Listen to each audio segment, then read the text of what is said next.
is a Quran contradictive in the same way as a Bible is? And is that the reason why some people can sort of twist it round into the negative way, that it's portrayed to be destructive rather than non? That's a great question, because a lot of people do recognize that the Bible has so many historical discrepancies.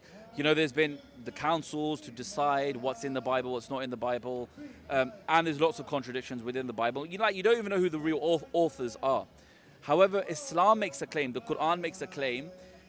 God says in the Quran that if this book, the Quran, was not from God, then there would be loads of discrepancies and contradictions.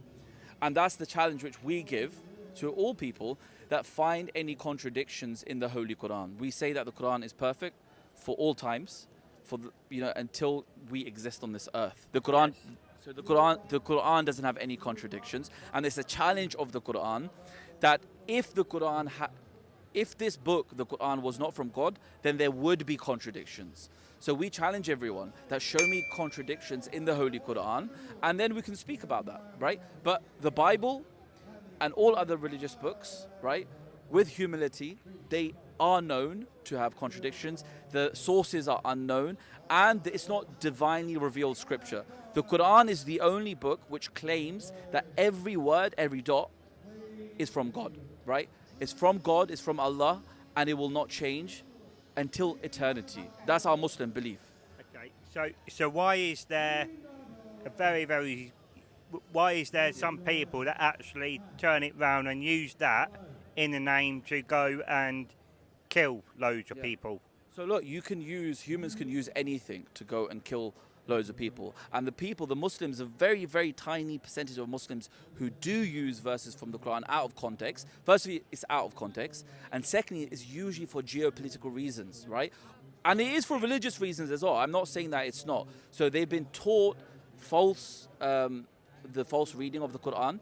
And when you go to the verses, you realize it's perfect context. For example, the Quran says, kill the disbelievers wherever you find them, okay? So everyone quotes this, oh, look, the Quran is violent, and anyone who's a disbeliever and doesn't believe in Islam, you should go kill them.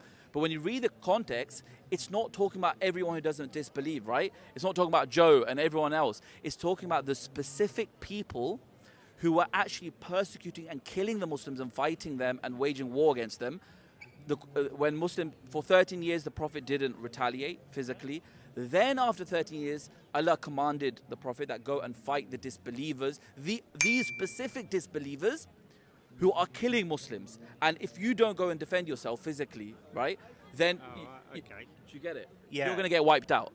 So yeah. If someone comes and attacks the UK, right, obviously we're going to go and fight. We're going to defend ourselves. Yeah. Otherwise, they're going to come in and they'll take over, they'll kill people and whatnot, right? So you would go defend. In Islam, this happened very early on. They started killing Muslims when the Prophet came and he preached his message. The polytheists in Mecca, they started killing Muslims, and the Muslims didn't retaliate. You know that? Did you know that? No, I didn't know that. Yeah. So they actually went to a different land, right? They went to a city called Yathrib, Medina, modern day. Okay. The Prophet said, "Okay, I'm leaving. You guys are attacking us physically. You're killing us. You're boycotting us. You're persecuting us. So I'm going away." Right? So he went away from that area. Did you know that?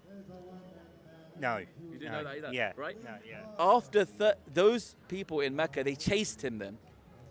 And then they started killing Muslims and attacking Muslims in Medina. Yeah.